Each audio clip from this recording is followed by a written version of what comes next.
Good evening.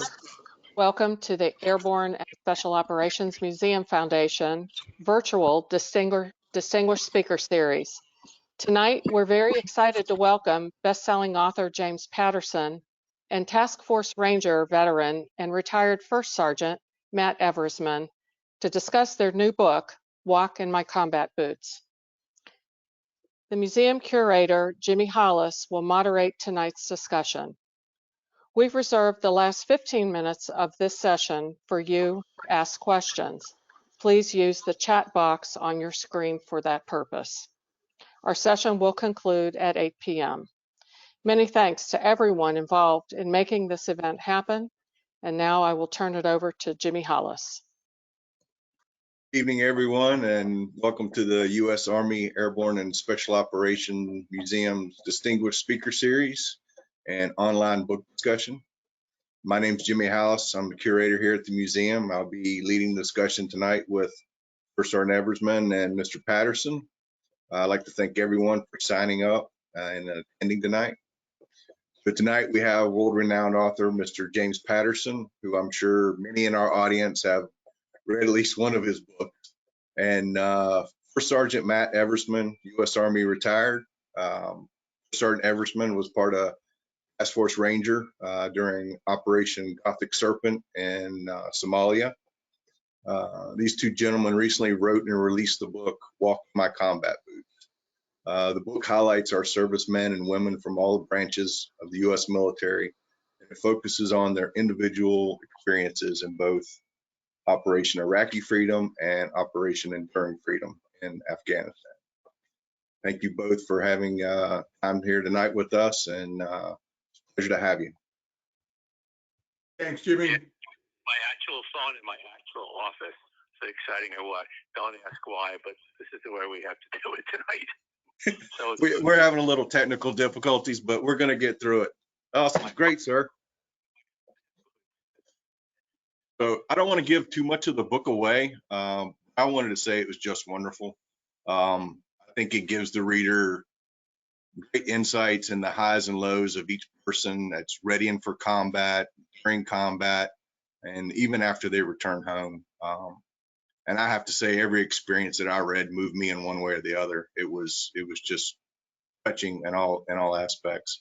And I've talked to many veterans over the years, from World War II to the present, many of them being really close friends, but I've never been able to get completely the insight like you guys did in this book. There was feelings, tribulations, everything. And it was just amazing to read. So I think I'll start off tonight with, how did you guys hook up together to write this book? Did you guys happen to meet someplace? I know you. Thanks, sir. Tell them about it, Matt. Yeah, so like all good stories, it all starts at a bar. And a couple of years ago, it's a true story. I was introduced to a mutual friend named Tim Malloy, and Tim had invited me to go with him to Afghanistan. This is in early 2018 to do a little documentary about battlefield medicine. And right before we went, Tim suggested that we invite his friend Jim Patterson out for a drink and talk to him a little bit about how you tell stories. And literally that was it. So I sat at a bar, had some drinks, and what I remember the most about it was Jim said that every single one of us has at least one really good story to tell. It doesn't matter whoever's in the audience, you know, anyone you ran into today, everybody's got a good story. And it really, the trick obviously is just to get them to talk and share it. And that is where it all started, was having a drink with Jim. And it was a great life lesson, let alone good for learning about being an interviewer. Mr. Patterson, did you have something? No, man, I was just, Matt is an incredible interviewer. And, you know, you do a lot of, I mean, I've been in 60 Minutes and a lot of these shows, and there's kind of a screen between you and the person interviewing you, because you don't totally trust me. And I don't trust you, Jimmy. You know, no. You know, you're just not that comfortable with, but with Matt, These men and women were comfortable. He knew the right questions to ask. He knew how to ease into this thing, and he knew how to do follow-up questions. And like my dad, when he came back from World War II, he never talked about it. And a lot of men and women, when they come back from combat, they just won't talk to civilians about it, or not very much. And I felt that story hadn't been told before, so I came to Matt and I said, I had this idea, the concept, which was walking my combat boots, which is, let's tell this thing in a way that a lot of people have never heard it before. And we had a dual mission. And when we started out, which is if you had served, if you'd been in combat, then hopefully you would say that Sergeant Eversmann and Patterson got it right. You've given us a voice. You're expressing, kind of the way it happens. And if you don't know that much about the military, or you get the wrong idea about the military, and a lot of people do, they don't get it, that you'd read the book and you would say, for the first time in my life, I actually understand what it means to serve. And for the first time in my life, I kind of understand what it means to put your life on the line for somebody else. And the next time, some of these people thank somebody for their service, maybe they'll actually know what they're thanking them for. So that was our mission. Wow. And Jimmie, to follow on to that, as we talked, as Jim and I were talking more, we've been at, this was 2018, end of 2018, but, we'd been at war for 17 years. And, Right. This was also below the fold now. So we had an opportunity to introduce or reintroduce these great sons and daughters back to, our country. Like Jim said, so when you say thank you, you really do know the people you're talking to say thank you. And what separates the book is, Matt did these interviews, they're 40, 50 pages long. And then I tried to take each person, and reduce it to 4, 5, 6 pages in which you would immediately know that person and get a couple of their stories.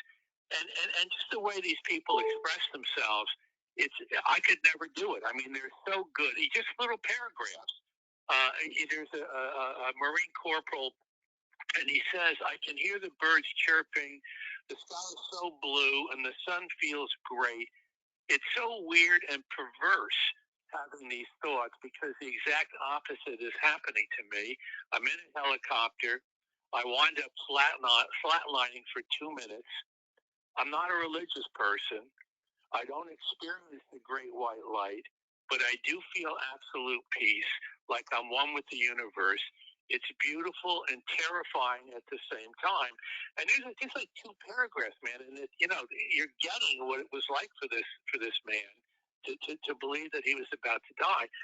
And the book is just full of that kind of truth and storytelling. And it's just, that's why we're just getting, I've never written a book where I've gotten the responses that I'm getting to this book. It's really, for Matt and I, it's thrilling to have people read it and respond so emotionally. It's true. And that kind of leads into my next question. How did you get these stories from the veterans? Was there a call to arms, so to speak, that went out to the veterans, or did you having to connect with a lot of these people prior, and how'd that happen? Well, Jim, I'm sorry. Went on the internet. No, go ahead, Matt. Yeah, no, Jim, I was just gonna say, Jim gave me really wide parameters to go out and start finding these stories. And admittedly, I did call a couple of buddies just to get us started. And I asked them, talk to your friends and friends of friends, and it sort of jumped like that. And I mean, in no time, we hit the century mark in a hurry. And then, I mean, I talked to these soldiers 90 minutes, 2 hours, 3 hours sometimes. And, then I get them transcribed and bring it over to Jim's house, every Friday or so, drop off a couple hundred pages, and he would go work the magic. Land on my front porch, it made this big wall. Just let me in, let me in.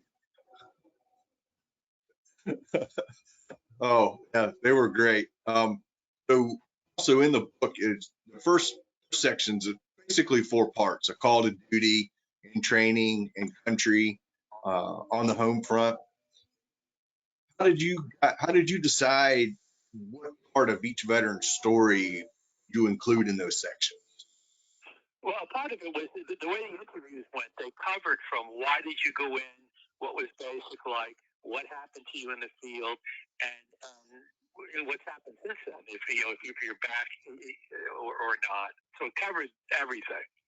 And then it was just a matter, and Matt and I talked a lot about this in terms of, okay, what's the real guts of this? Because, a lot of nonfiction I find sort of impossible to get through.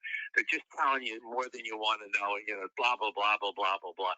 And so we eliminated all the blah, blah, blah, and just got to and Matt says is like, the 45, he says it's like 45 books.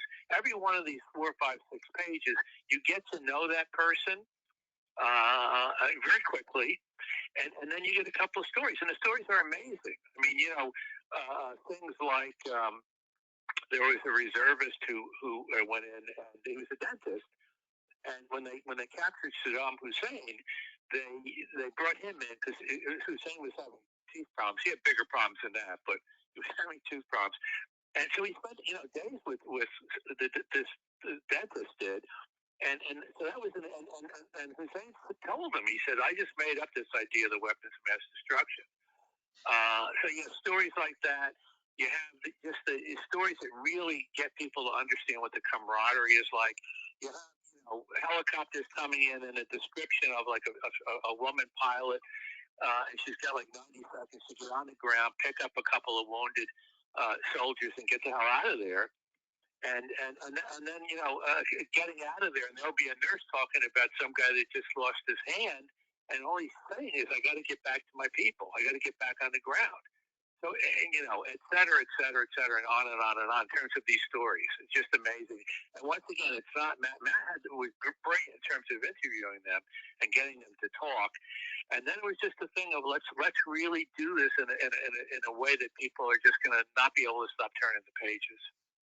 And Jimmie, that I suspect those in the audience, there's probably a fair veteran population that are listening tonight. So you all know this kind of person that doesn't, they don't brag, they don't boast, they're not here, making this up for, beating their chest.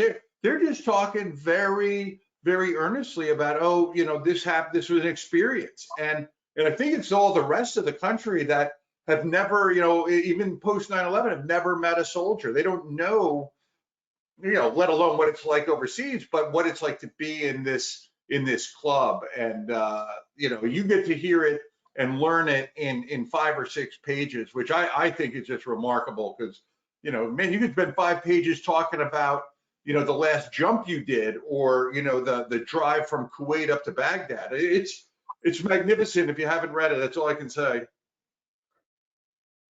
True, very true. It strikes home. I mean, it's just amazing. So, Mr. Patterson, question for you, sir. This book seemed a little different than what you normally write. What was kind of your inspiration behind the whole project, and were there any particular of the stories that you Matt, through the interview, you're writing on? When this truth has not been told before.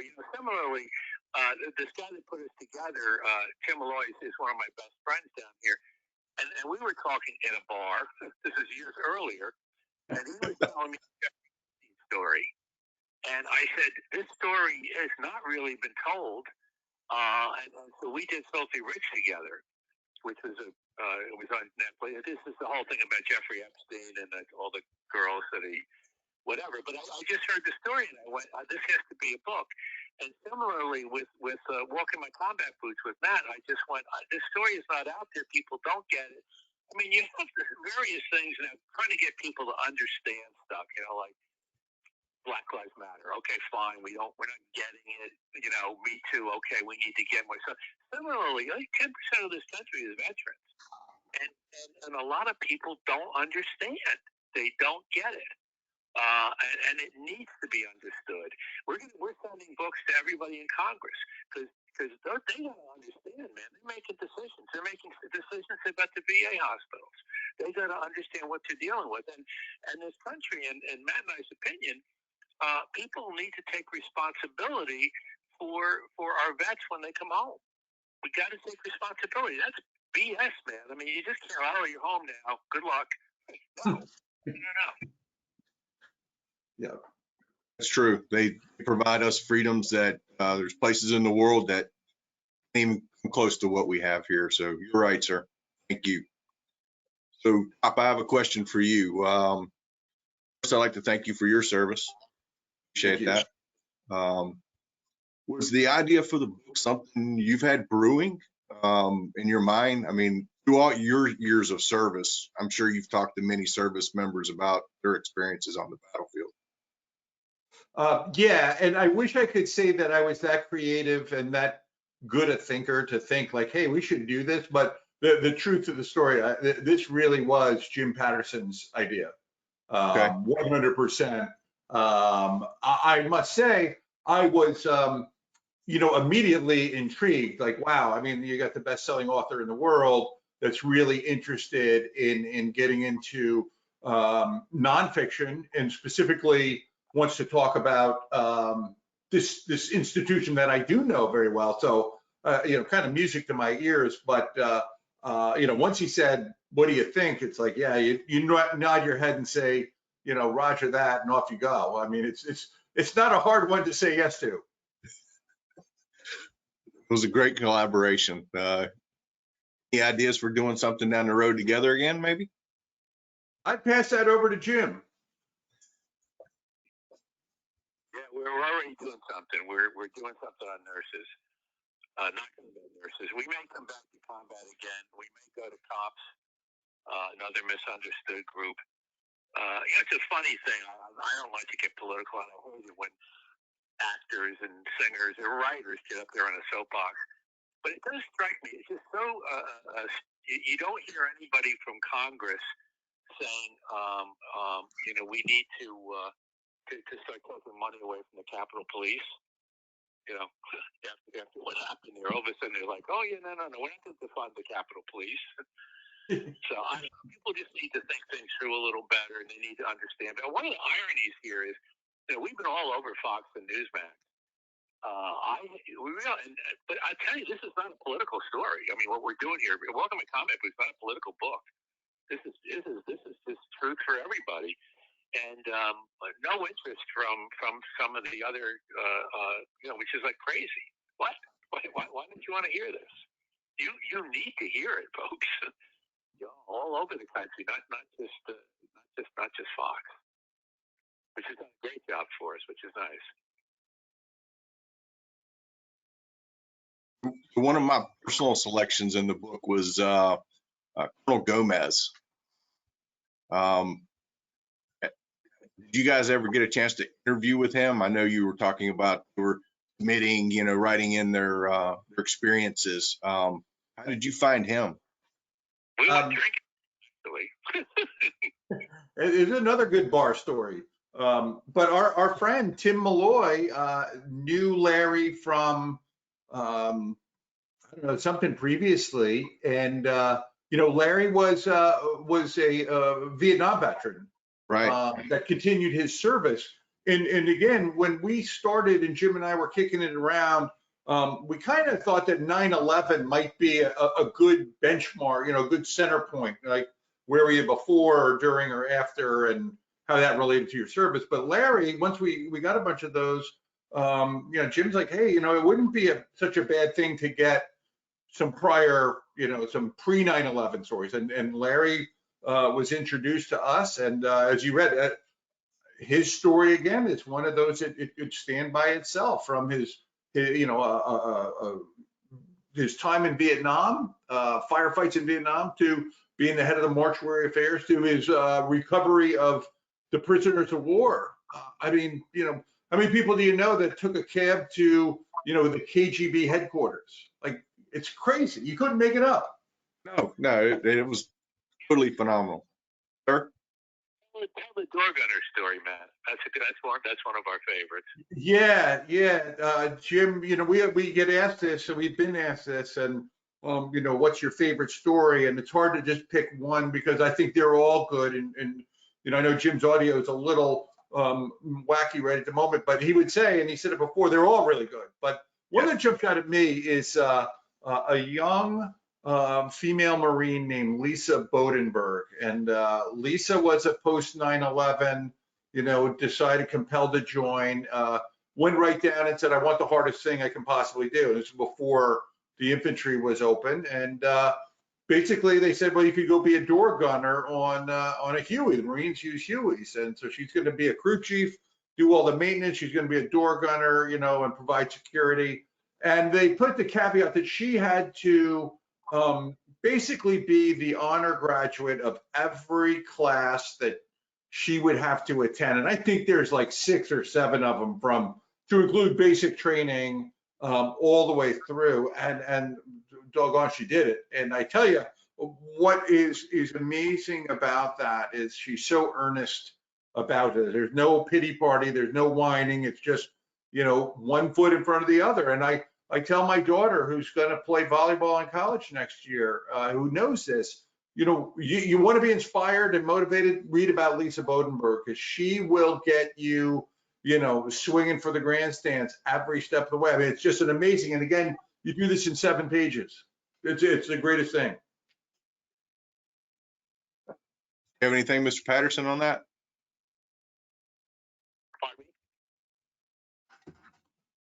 About Lisa, the crew chief? That was an amazing story. Hers was phenomenal. I mean, it was pure determination. Yeah, I mean, it's Rocky and Rudy all together. One of the interesting things about these, we're sitting there thanking Matt and I, especially Matt, for letting them tell their stories. They're like, oh my God, thank you, which is kind of ironic and crazy in a way, because we're the ones, they're telling us the stories. We're the ones who want to say thank you. And Matt heard from several of them since the book has been out too, which is great. And the other, really, they send books out for blurbs to people and whatever. You never know what's going to come back. A lot of it is just sort of, people just trying to be nice. But with this thing, I mean, it went out to like Stanley McChrystal, General McChrystal, and he got right back to us, and he just, he just, and it's so stunning for us to get these wonderful quotes. Admiral McRaven, who's a very good author on his own, he said something that really strikes a chord right now. He said, if these challenging times cause you to lose hope, this book will reaffirm your faith in all that is good and honorable about this country. And I think there's truth to that. And I think whether you're right, left, center, or whatever the heck, we need that now. We need to be reminded about what's good and honorable about the country. And that's not a political statement by me. I don't care where you're coming from. And but I mean, for us to get these people coming back and saying, this book works.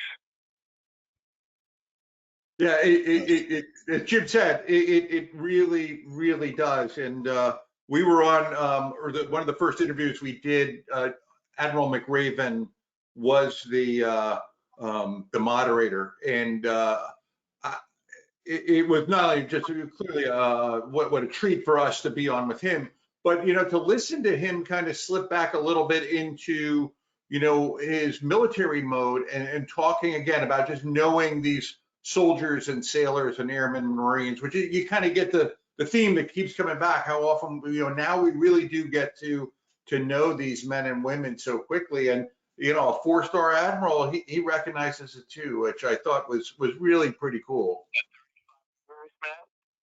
I think McRaven had been a SEAL for 35 years, I think, right? Yeah.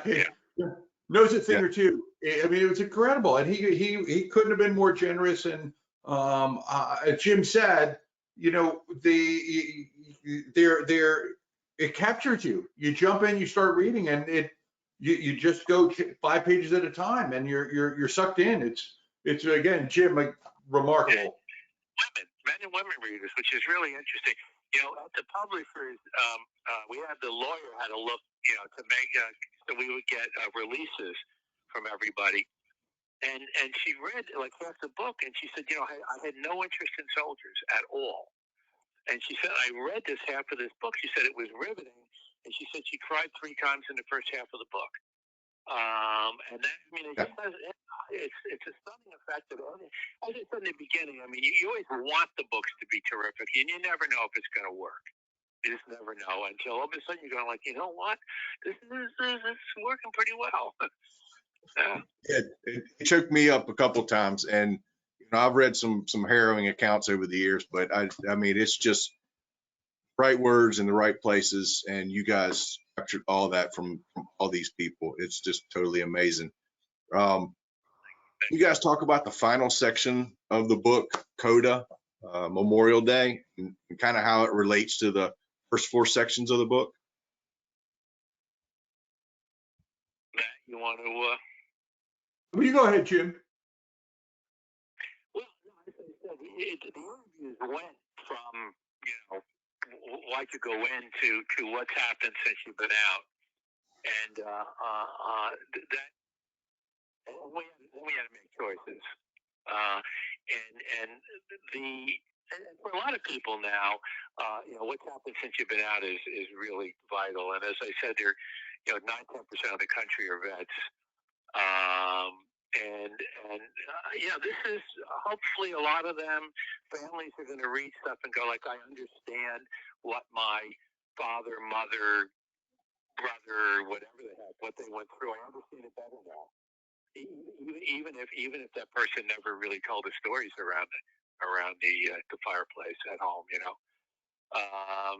I think for a lot, and we've heard this already, a lot of people found it comforting. A lot of people who went through this to read other people's stories.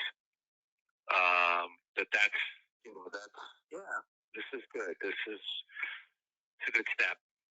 So that's sort of what we were, in terms of the final section. That was the driving thing for that. Matt, do you want to add to that? Yeah, I was just going to say, because, in one sense, sadly, everybody's got a story.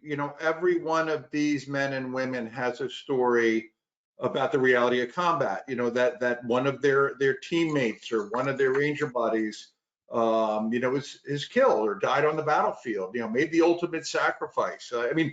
It's almost impossible for anyone not to.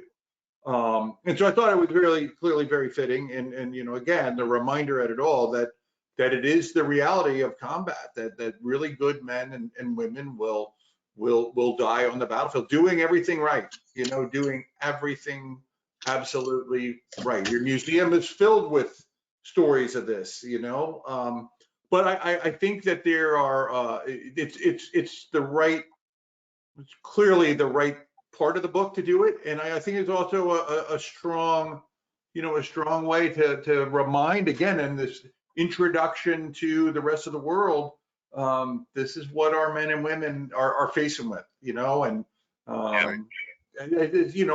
it's about a lot. It covers a lot. It's not all sad. There's some happy, there's some funny, there's some hysterical stories, but it is true, to I think to share that reality with everybody. I would agree. I would totally agree with that. So, Mr. Patterson, you think you have some more projects like this down the road? Well, as I said, we're gonna try. We may get back to.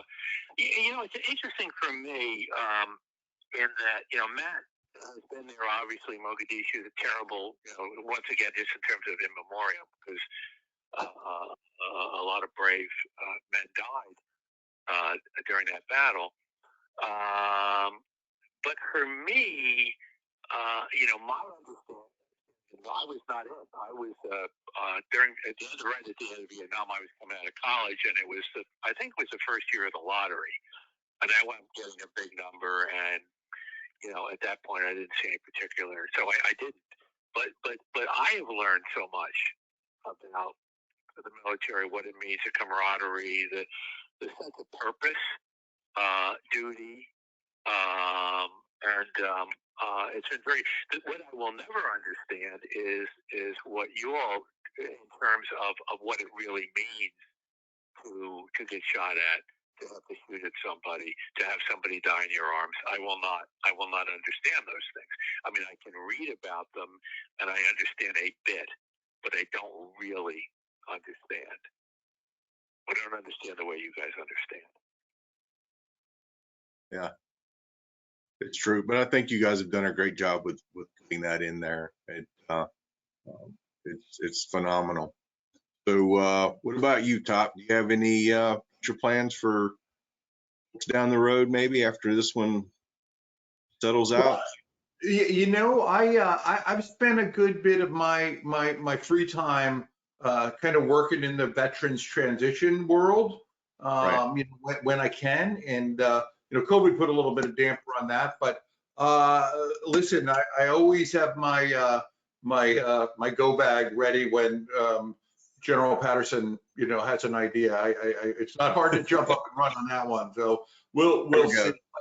You know, yeah, we always say yes. You know, if there's one lesson I've learned since I retired, you know, say yes. Even things that might make you uncomfortable, don't be afraid to say yes. And you know, when Jim called, I joke, but truly, you know, when he calls and says, "Hey, what do you think?" and you're like, "My gosh, are you kidding me?" And I could never in a million years do anything to contribute anything, and yet I said yes. And you know, we've had a really amazing experience putting this book together, and you know, the next adventure will be equally exciting. I mean, there's what I love about this is it's rare that you read a book or you go to you watch a movie or whatever where you go like, I understand something so much better than I did before. I didn't really get it the way I do now, and I think that's what we wanted to do with this book. You know, Welcome My Combat Boots, and that's what we're going to try to do with nurses. And trust me, that is a mind blower too. It is a mind blower. You will not believe. And then I like to do it with the police. I'd like to do it because people don't get it. They don't understand what it means where 1 o'clock in the morning you got to go up 4 flights of stairs because there's this domestic disturbance up there and you don't know what the hell, and you know, and like you're supposed to like that's difficult stuff, and people don't get it. People, you know, I'd like to get it before they make up their minds about stuff. You know? So I think maybe we could try to open it up to some questions if you guys are good with that for the audience. Abby, do we have anybody standing by ready? We don't have any yet, but if anyone does have any questions, just use the chat feature and I will ask them as they come in. So go ahead and ask away. Oh, here we are. We have one right now. Matt, with the success of Black Hawk Down, do you see a path to tell stories in this book and perhaps a Netflix short docuseries to help support the message? You know, I wouldn't speak for Jim by any means, but I think that listen, these are great stories. They're 45 stories of 45 books, and they're great men and women that could share some more stories. And I also think, quite candidly, you know, the final story about Afghanistan, Iraq, Vietnam, Desert Storm, Somalia hasn't been written yet, and there are literally thousands and thousands of stories that still could be told. I mean, honestly, I think that really could happen. And gosh, wouldn't that be neat to be able to put a visual to it now, to see it on the screen? And listen, Mark Batten did a great job with Black Hawk Down. It's an easy to read book. I think like ours is. And then when Jerry Bruckheimer made it a movie, it gives everybody all of a sudden, you know, a visual on what urban combat looks like. So, you know, good for them for doing it. And, you know, who knows, maybe that'd be kind of cool. Wonderful. Looks like we had another one come in. What do you think is the biggest challenge veterans are facing today? And I guess that can be directed towards Mr. Patterson or Matt, whichever one wants to take it. I think Matt is the perfect person for that. I have a couple of thoughts, but Matt has a lot of thoughts. Wonderful. Well, I would just throw in, I think, and Jim and I have talked about this, and talked about it a lot last week about, this change of mission. Veterans go from fighting the fight, supporting the cause for the national mission, and then literally overnight, multiple deployments, they leave, get their 214, and they have no new mission, literally and figuratively. And it starts from there and it unravels for some, pretty rapidly. And I think that, clearly, again, if we're using 9/11, as our starting point, we're 20 years and still haven't cracked the code on how to help these men and women with transition. So broadly, that's what I would say. Yeah, I mean, one of the things we've heard again and again and again, it's not going to work for everybody, and it's not the easiest thing in the world to do, is you've had a sense of purpose, and you have to get a sense of purpose again. You have to have another mission. You need another mission.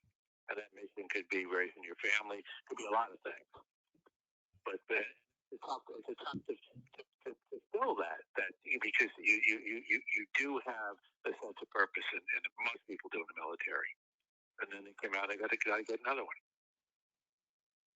And that's in the book. I mean, reintegrating, back to, normal life. Sometimes civilian world, it's tough for these men and women. And you guys captured that part perfectly. Any other questions out there, Abby? Yeah, we have a couple more. Okay. Could Mr. Patterson describe as an author how writing this book differed from writing fiction? Up. Fiction, I can whatever I want to have happen. If it's I want it to be funny, it's funny. But as I said, the amazing thing in this book is just the way these people, and they're so humble about it.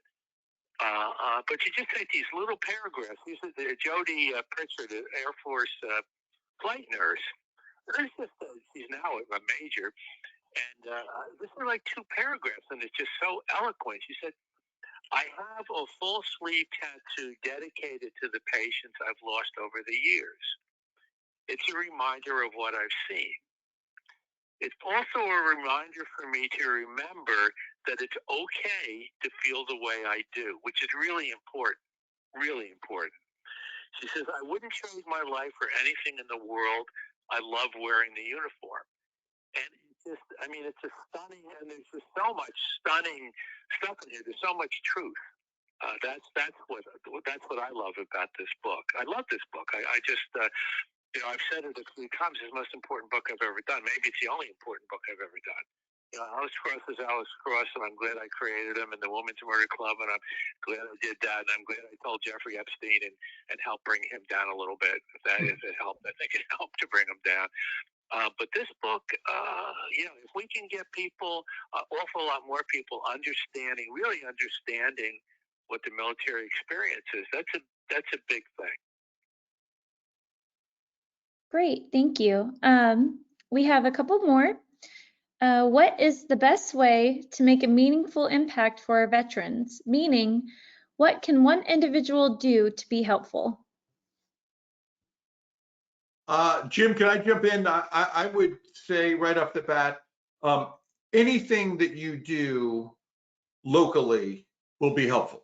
I think that sometimes we've gotten into trying to do such in broad strokes to help veterans nationally, which, not that that's a bad idea. However, nothing will beat anything we can do locally. And when I say anything, truly anything. Listen, just making contact and opening up, I hate to sound cliche, a dialogue is important, because that leads to, finding out maybe troubles that we have. But most importantly, you get to know these men and women in your own community. And, those of us that have been in our neighborhoods know where the jobs might be, or the churches or the synagogues, or, you know, the VA help or the medical help, whatever it is, you know, you, whomever it is asking this question, have far more resources that you know of, that these veterans that have spent more time in Baghdad than they have, you know, in Bayshore, you know, they're like, you know, they're like lost puppies in a sense, and you can help them. So I make a big stink about whatever you can do locally is really, really impactful. No, I think that's great. I think it's perfect because we all get caught up in, oh, the big picture. Well, you know, honestly, we ain't in the big picture. The little picture is our lives. And we forget about that. We're sitting there watching, oh, look at the, you know, I got to go, you know, feed some puppies somewhere around the world. Yes. No. Your own house. Let's see, how's your house doing? Then, okay, then we can spread it a little wider. How's the neighborhood? You know, how's the village, whatever the town, you know. That's, it sounds simple, but I think it's right on in terms of how people really can help. Yeah, grassroots, most definitely. Great. Any other questions hanging out there, Abby?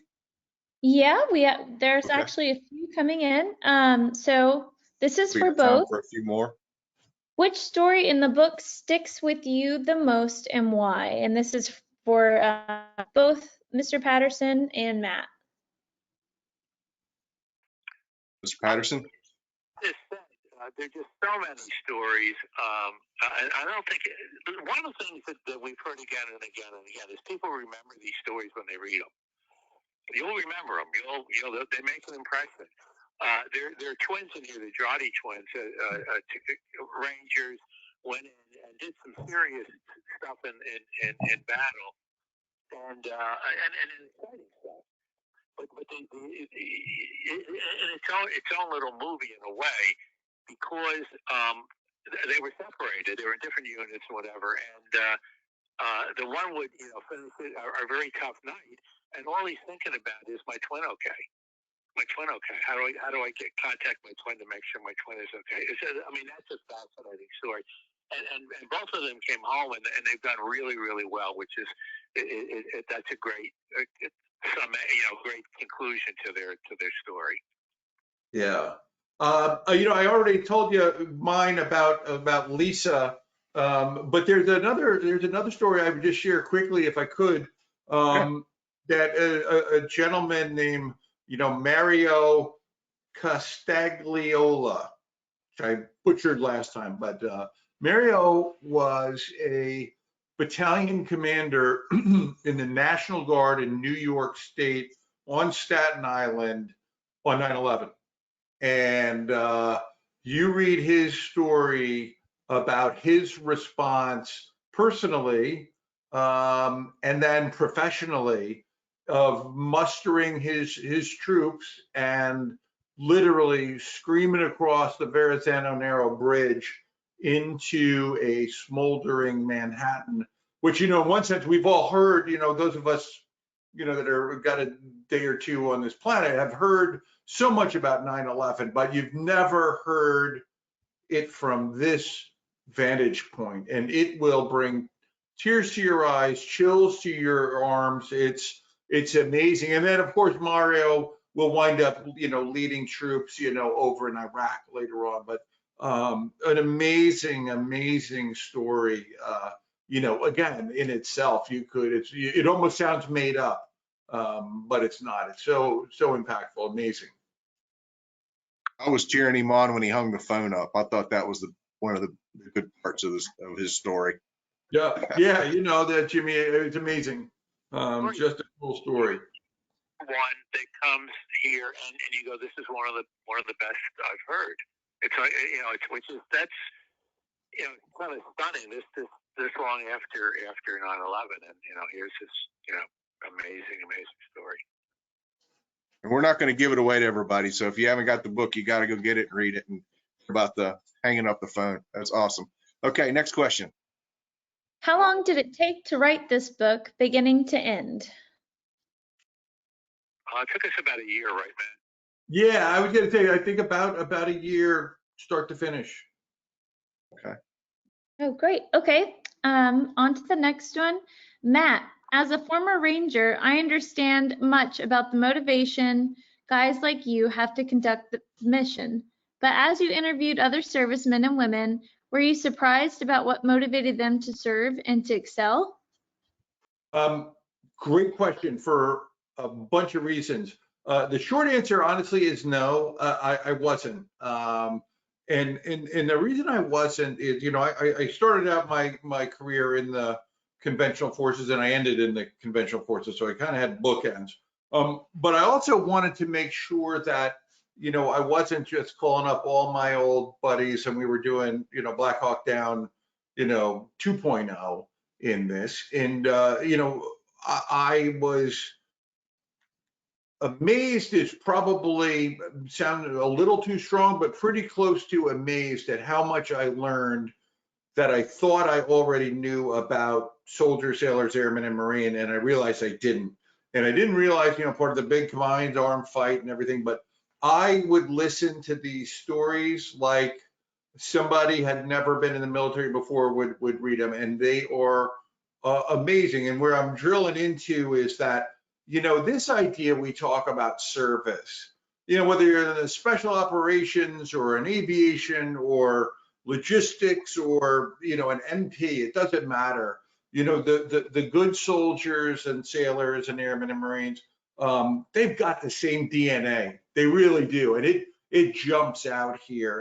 And as Jim had said from Admiral McCraven's little blurb, it really is true. You realize it. You don't got to be SEAL Team 6 or whatever to have an impact. In fact, you make an argument that we'd have been stuck in Kuwait without some really great logisticians.